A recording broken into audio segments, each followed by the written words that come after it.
Candidato presidencial Fernando Villavicencio a solo 11 días de las elecciones. Violencia que sacude a Ecuador dejando a 2 líderes políticos sin vida. Estas elecciones anticipadas en Ecuador ocurren luego de que el derechista Guillermo Lasso, acorralado por un juicio político, disolviera en mayo el Congreso opositor y adelantara elecciones generales. En Ecuador también se elegirán a 137 integrantes de la Asamblea Nacional para completar el actual periodo de 4 años hasta mayo de 2025.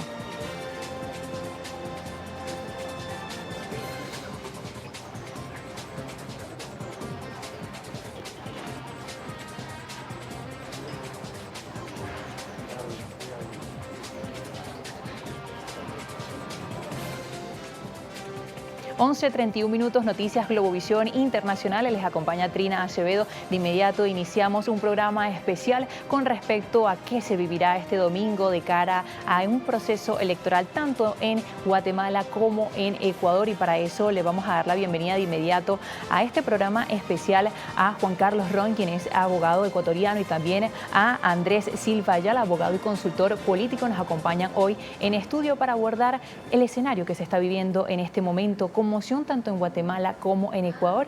Bienvenidos y muchísimas gracias por acompañarnos y estar con nosotros en esta programación especial. Muchas gracias.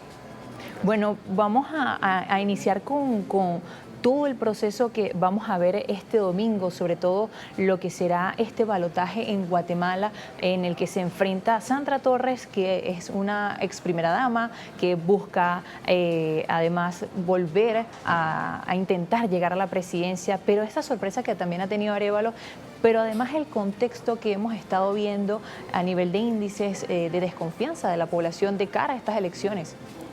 Citrina, bueno, la corrupción ha sido el gran detonante de las elecciones en Guatemala.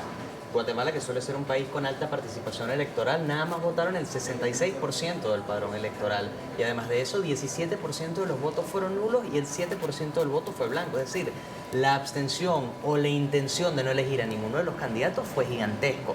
Es por esto que tenemos una Sandra Torres que representa esa institucionalidad que ya en Guatemala está muy manchada, que ya es la cuarta que le han vez llamado que el se lanza. continuismo, que ella defendería el continuismo. continuismo. Defiende el continuismo al punto de que ella es conocida como la eterna candidata a la presidencia. Esta es su cuarta elección. Ella se enfrenta además en un escenario donde cada día en la región, sobre todo en Centroamérica, crece esa tendencia hacia el buquelismo, ese populismo de derecha, de querer cuajar ante la población con una supuesta mano dura, y además la tiktokerización de la política.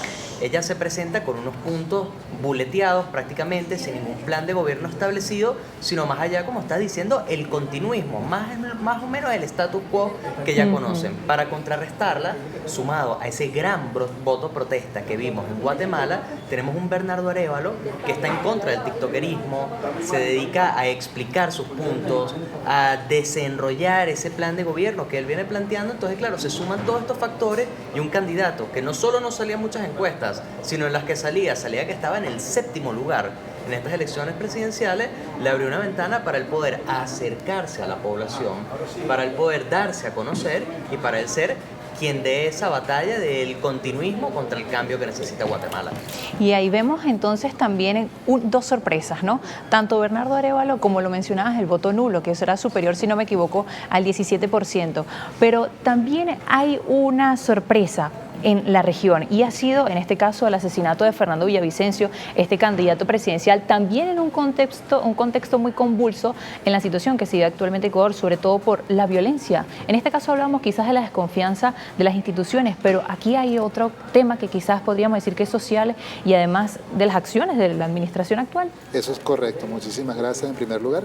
Y sí, como tú dices, estamos coincidiendo justamente con lo que menciona acá mi estimado invitado. Está la situación justamente de la desconfianza por parte del pueblo a las instituciones. Además, lamentablemente, hay una situación en la cual hay una lucha de poderes de carácter político, además de que se convierte esto en un caldo de cultivo, porque en Ecuador está una creciente situación de violencia que jamás había sido vista, que no tenía precedentes, en el cual se están viendo bandas de crimen organizado. ¿Qué es lo que está ocurriendo, por lo menos en un contexto general actualmente? Debido a las circunstancias justamente de no poder controlar esta situación, digamos, de delincuencia organizada que ha existido en Ecuador por lo menos hace unos 2 años para acá, y que ha sido acrecentándose de forma exponencial, se han mostrado incluso grandes números con respecto a lo que son las cifras de fallecimientos que han aumentado desde hace 2 años para acá, da la circunstancia que hace ver que el gobierno actual de Guillermo Lasso se encuentra inoperante para poder controlar esto. Obviamente también ocurre la circunstancia del estallido de un caso muy conocido de corrupción, que es el caso Encuentros, que de hecho la palabra Encuentros era la palabra que utilizaba el gobierno actual, que era el gobierno del encuentro, justamente para desvincularse de esta frase o de esta palabra. Se quitó justamente para poder continuar con esta investigación de carácter político. Debido a esto incluso, la Asamblea Nacional estaba adelantando un juicio político en contra del primer mandatario ecuatoriano a los efectos de poder llevarlo a enjuiciar de esta forma. ¿Qué ocurre al respecto y qué es lo que tiene previsto la Constitución Política del Ecuador? Una figura llamada la muerte cruzada en el artículo 148 de la Constitución Política, en la cual, en vista de conmoción nacional, ingobernabilidad o incluso obstrucción por parte del cuerpo colegiado, en este caso las peticiones por parte del Ejecutivo, el Ejecutivo puede activar por medio de decreto, y en este caso esa muerte cruzada significa que ambos, tanto Ejecutivo como Legislativo, cesan, se disuelve la Asamblea Nacional y el presidente queda gobernando bajo decreto por 6 meses y debe hacer un llamado a elecciones 9 días posterior a ese decreto de muerte cruzada del Consejo Nacional Electoral, el cual obviamente activó todo este mecanismo y estamos justamente ahora en este proceso eleccionario que va a ser el próximo domingo 20 de agosto en primera vuelta.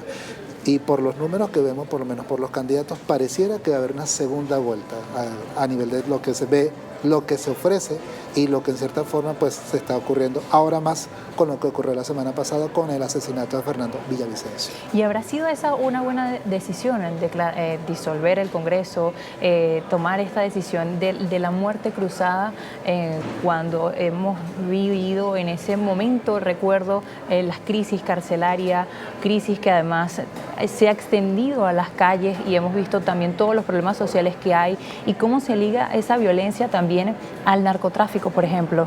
Todo depende obviamente de la óptica de donde se mire. Lógicamente de parte del Ejecutivo era la opción, la última opción y la más viable, y de hecho ya estaba amenazando ya de hace unos cuantos meses atrás, porque debido a que el gobierno, queriendo implementar leyes con el fin de poder reactivar el aparato económico que obviamente estuvo deprimido por la pandemia, y además de ello también el poder darle facultades a los entes policiales de poder tener acción del uso progresivo de la fuerza con respecto a la delincuencia que estaba aumentando, y en este caso la situación de la Asamblea, la cual no estaba haciendo caso, no estaba en este caso colaborando. Además que hay que tomar en cuenta que es una Asamblea Nacional de carácter opositor en su mayoría, en la cual no era favorable a Lasso, porque en este caso era de la corriente del correísmo, en este caso representado en el partido UNES, que era en este caso el partido que apoyaba en este caso a Arauz, que era el otro candidato al que Lasso venció en las elecciones pasadas. Entonces, lógicamente, ha habido justamente ese choque y esa obstrucción por parte del Legislativo en contra del Ejecutivo. En vista de esto, que no hay esa cooperación, no hay ese desarrollo y además, vamos a decirlo así, acorralado justamente por este juicio político en el cual iba a quedar completamente fuera de su cargo, pues decide activar esta muerte cruzada que él tenía en este caso la potestad de hacerlo. Si lo vemos desde el punto de vista de la óptica de la Asamblea Nacional, obviamente ellos consideraron que fue una medida injusta. Justamente lo hizo por conveniencia, es lo que mencionan algunos asambleístas cuando ocurrió esta medida, y en la cual incluso habían en este caso enviado recursos a la Corte Constitucional del Ecuador con el fin de revertir este decreto, cosa que no lograron en su momento debido a que ya se había hecho con todas las formalidades según en este caso establecía la Constitución. Y mencionábamos la importancia, ¿no?, que tiene también en el país el correísmo, que lo vamos a revisar un poco más adelante cuando hablemos quizás de los candidatos y quién es ahora Luisa González, quién es Cristian Zurita, que ahora es quien reemplaza a Fernando Villavicencio, pero mencionábamos esa obstrucción que hay en las instituciones del gobierno y es algo que también pasa en Guatemala. Con respecto, por ejemplo, lo que ha pasado con el partido Semilla, que buscó inhabilitarse, luego el tribunal no lo permitió. ¿Qué fue lo que realmente sucedió y qué refleja esto en cuanto a la sociedad, las instituciones, y que esto incluso generó protestas y la reacción de la OEA, de Estados Unidos e incluso la Unión Europea? Bueno, en otro país quizás fuera un poco más complicado explicar este proceso, pero en Venezuela lo conocemos muy bien. El Tribunal Supremo Electoral no solo inhabilitó al candidato que estaba liderando las encuestas presidenciales en Guatemala, sino más inhabilitó una serie de actores relevantes en la política guatemalteca, y también al partido Semilla lo tiene inhabilitado, nada más que esa inhabilitación fue luego revertida. ¿Qué sucede? Guatemala ha sufrido una gran crisis de institucionalidad que al pueblo le ha afectado. Es por eso que tenemos este voto castigo.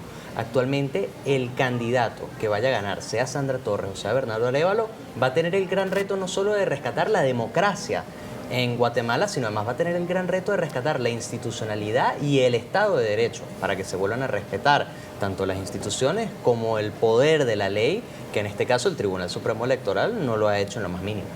Bueno, este es parte del escenario, ¿no?, que se vivía entonces ahora en Ecuador y Guatemala con respecto a estas elecciones que se llevarán a cabo este domingo 20 de agosto. Ya revisábamos un poco el escenario político, social, económico. Debemos hacer una primera pausa aquí en Noticias Globovisión Internacionales, pero al regreso vamos a revisar, como lo mencionamos ya, un poco sobre los candidatos, quién es Sandra Torres, quién es Bernardo Arévalo, ahora Luisa González, Cristian Zurita, o cómo podrían sorprendernos algunos otros candidatos en Ecuador. Sabemos que esta además es una primera vuelta, pero esto lo vamos a revisar al regreso. Todas sus dudas, inquietudes y opiniones a través de @internacionales_GB. Ya regresamos.